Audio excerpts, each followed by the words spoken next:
Hello friends, welcome to Rithanika kitchen. இன்றைக்கி பார்க்க போகிறது மஞ்சள் பூசணிக்காயில் சப்பாத்தி எப்படி பண்ணுறதுன்னு பார்க்கலாம்.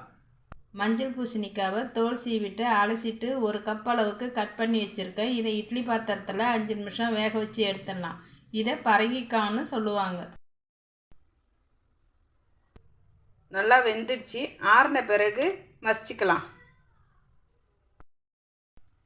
கரண்டி வச்சு நல்லா மசிச்சுக்கலாம். ஒரு கப் அளவுக்கு கோதுமை மாவு சேர்த்துடலாம். அடுத்து ஜீரகம் 1/4 டீஸ்பூன் சேர்த்துடலாம்.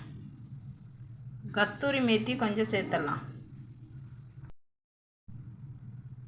இஞ்சி பூண்டு பேஸ்ட்டு கொஞ்சம் சேர்த்துடலாம். கரம் மசாலா தூள் கொஞ்சம் சேர்த்துடலாம். சால்ட்டு கொஞ்சம் சேர்த்துடலாம். எல்லாத்தையும் சேர்த்து நல்லா பிசைஞ்சிடலாம். 2 ஸ்பூன் அளவுக்கு எண்ணெய் சேர்த்துடலாம். கொஞ்சம் தண்ணி சேர்த்து பிசைஞ்சிடலாம். பிசைஞ்ச மாவை சின்ன சின்னதாக உருட்டிடலாம். உருட்டின மாவை சப்பாத்தியை தேய்ச்சிடலாம். தோசைக்கல் வச்சுருக்கேன். கல் சூடானதும் தேய்ச்ச சப்பாத்தியை போட்டு எடுத்துடலாம். மேலே எண்ணெய் ஊற்றிடலாம்.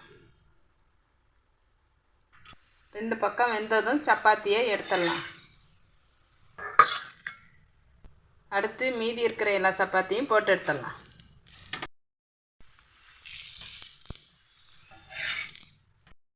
நம்மளுடைய மஞ்சள் பூசணிக்காய் சப்பாத்தி ரெடி ஆயிடுச்சு. பிடிச்சிருந்தா லைக் பண்ணுங்கள். ரிதனிகா கிச்சனை சப்ஸ்கிரைப் பண்ணுங்கள்.